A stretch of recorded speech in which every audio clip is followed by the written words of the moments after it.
Before we begin, a little disclaimer is that this video is not a tutorial on how to play Hotline Miami 2 levels, nor on how to install mods properly.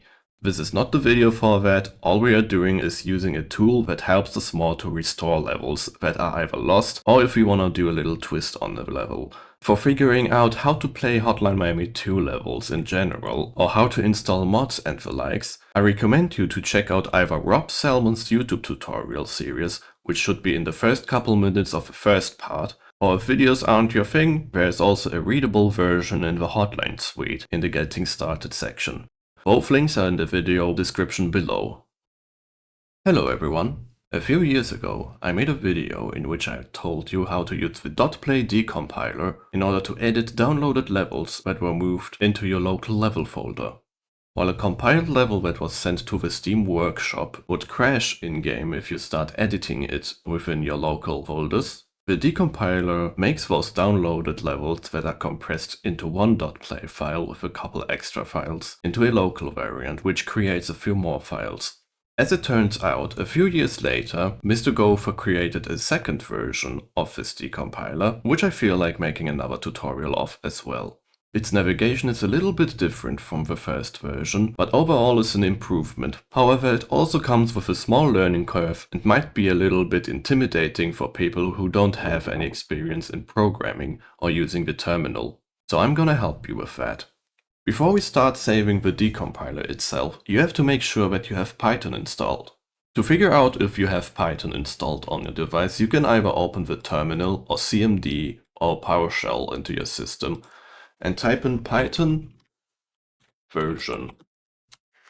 If your terminal or PowerShell or CMD tells you that it doesn't know the command Python, it probably means that it's not installed. So the best way to do this is you go over there to python.org/downloads and hit the download Python button, which creates an archive or a zip file, whichever is more convenient for the operating system. From that I'll have you do the rest. In my opinion, it should be pretty straightforward.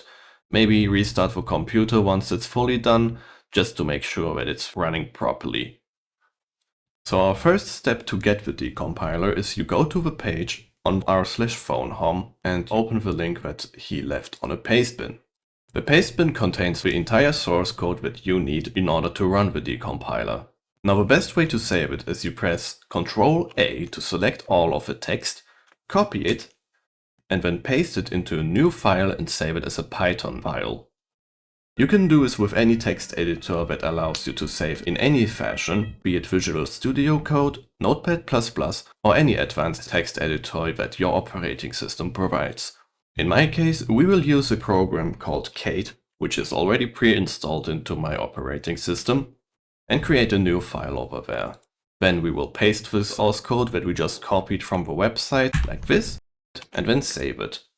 For my own convenience, we're going to do this in the downloaded section, call it decompiler.py. Now you can also see that the text editor reformatted itself to show the proper commands and components of a Python algorithm. For this video, we're going to use two Steam Workshop entries, one campaign and a single level, in order to show you the different types of decompilation. For the single level, we're going to download Carcharodon by Perforator. We're heading over to a workshop like this, typing Carcharodon, and hit the subscribe button. Now that the download is completed, we can go to our downloaded levels folder and already see that we have Carcharodon at the top of our folder, since I sorted it with a modified date. We're going to copy this folder and put it over there to the single levels. As for the decompiler, we can now go to the downloads folder, copy the decompiler with Ctrl-C and paste it into the level folder inside. Now here's the aforementioned tricky part about this decompiler, as it requires a little bit knowledge on how to use the terminal. If your computer runs on a Windows system, you might be wondering how you're going to use this decompiler via a terminal. Usually you should be able to just press right click and be able to open a terminal with a command called open terminal here.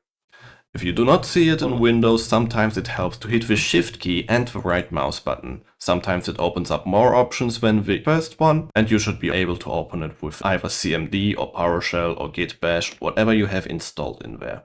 In my system, I'm just gonna open it like this with a regular terminal. Once you have the terminal open, all you need to do is to just write Python and then write the decompiler.py. Once we hit it, the decompiler recognizes that it is inside a single level folder and asks you if we want to do all the floors at once. We can either hit yes or no. When we hit no, we can just hit a file name, which represents one floor of the level, and then hit enter. If you don't type in a level at all, it will just shut down immediately. So for demonstration purposes, we are just going to do level null.play. And it did the level with just level null being decompiled. We can see the new files over here. The decompiler created a .object and a .wall file out of a level 0.play file. So let's make the progress a little bit faster and type in yes this time to decompile all the floors at once. So we can see the decompiler decompiled all the floors really fast and created all the wall and object files accordingly. Now to see if the level is playable and editable again, we're going to play Hotline Miami 2 and open it within the editor. Okay, now that we're in the main menu, we can just go to the editor and check out our local levels folder, and we see that there's Carcharodon by Perforator inside of it. Now in order to make the mods load properly, I recommend to first play the level to make all the mods of the level or campaign level visible to you. We can now just leave the level by pressing escape and eject over there. Now we should be able to edit the level by pressing E and then to yes. Now we can see the level inside the editor and you should be able to edit it without any problems.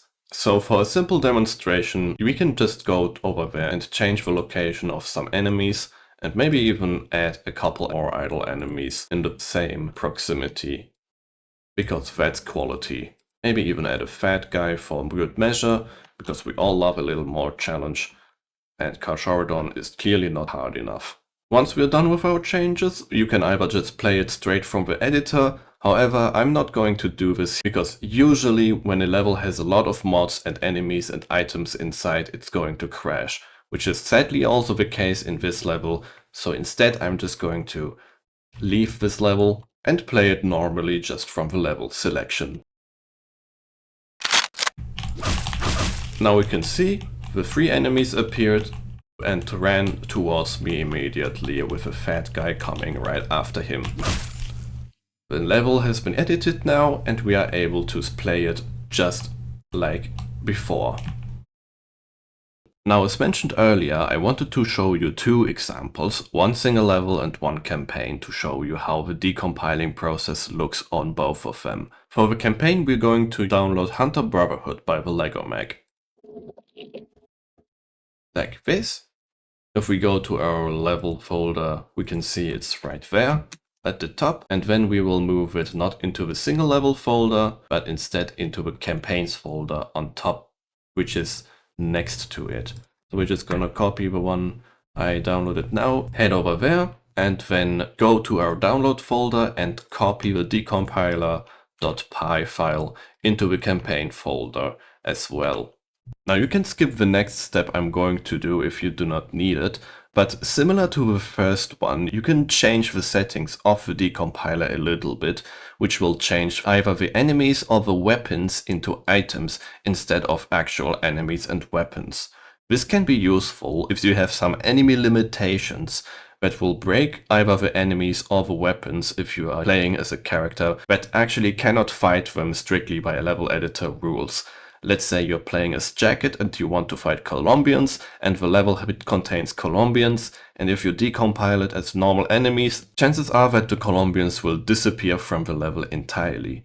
So to prevent that, we can open this file with Kate and change the first 2 arguments, either enemy flag or weapon flag, from false to true, either to turn the enemies into items or to turn weapons into items. For our example, we're just going to do both of them. We're just going to hit true on weapon flags and true on enemy flags. Then we will save the file with Ctrl S or hit the save key and then leave this file entirely. Now, same way as in the single level, we're going to open the terminal by clicking the right mouse button and open the terminal through the command. After that, we will run the decompiler by typing python decompiler.py. Similar to the single level, it immediately recognizes that you're running the decompiler within a campaign. And like before, it will ask you to decompile all the levels at once, which will then be put into each individual folder. This makes the whole process in decompiling campaign levels a lot easier, so we're just gonna hit yes right away and close the program right there. So now we see there are a bunch of folders which contain plenty of single levels, which were then made to create the campaign. We can either just straight up put every level into the single level folder or just the one that you want to edit. For this video, I'm going to just copy Fractricide and put it into the single level folder like this. If we open it up, we can see there are both the wall and object folder for all the files, which means that it has already been decompiled and we do not need to use any of that. We can also see that there are a bunch of levels, like all the mods of the campaign are also already in there. If you want to have them globally and not into this one level, you can just either cut them out or copy them and then add it to the mods folder, which is right next to your local Hotline Miami mods folder. However, we're not going to do that because I personally don't need it right now. So instead, we're just going to start the game and edit the level in our own vision. As we can see, the level Fractricide is within our local level folder and we can both play and edit them to our liking. Like before, we're just going to play it first so that the mods load properly. As we can see, they are now showing the Moscow background instead of the one of Miami. Now we can leave the level, press E, and then edit it into our own thing. As mentioned before, the enemies and weapons have been turned into items instead of their respective categories now, which means that if we go to the enemy tab and try to move enemies around, it will not work. And same goes for the well, okay, weapons don't move either way, but we can move them around if we go to the items tab and then hit Control and move them with the left mouse button accordingly. Here we can just make the beginning floor, I guess, a little bit easier because it's too hard for us or something, and have those couple enemies over here and maybe not have a... I mean, we can like spin it around however we like. I don't know, maybe we just add an AK instead of a double barrel because it's just way too hard. What was Mac thinking? Difficulty is a sin. So we're just gonna save it like that. Similar to the last level, you can see it's a highly modified level with a lot of enemies and items in there. If I started right from this floor, it's very likely going to crash. So instead, I'm just going to leave this level and play it right from the level selection screen. So as we can see, we start with an AK instead of the double barrel, which is over there. There's only one guy checking the elevator and no moving gun guy with a fat guy next to him. So we can just tap them a little easier. Well, didn't stop me from getting killed by them either way. But as you can see, the level has been now edited and can be changed in its very own way, but now with both enemies and weapons being items instead of actual enemies and weapons.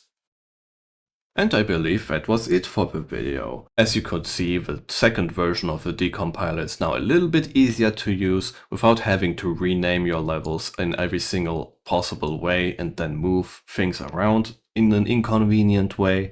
However, it also comes with a small learning curve for people who have never used the terminal before. If you have any questions regarding the decompiler, feel free to leave a comment in the video. Otherwise, I hope I could help you with this video and see you in the next one.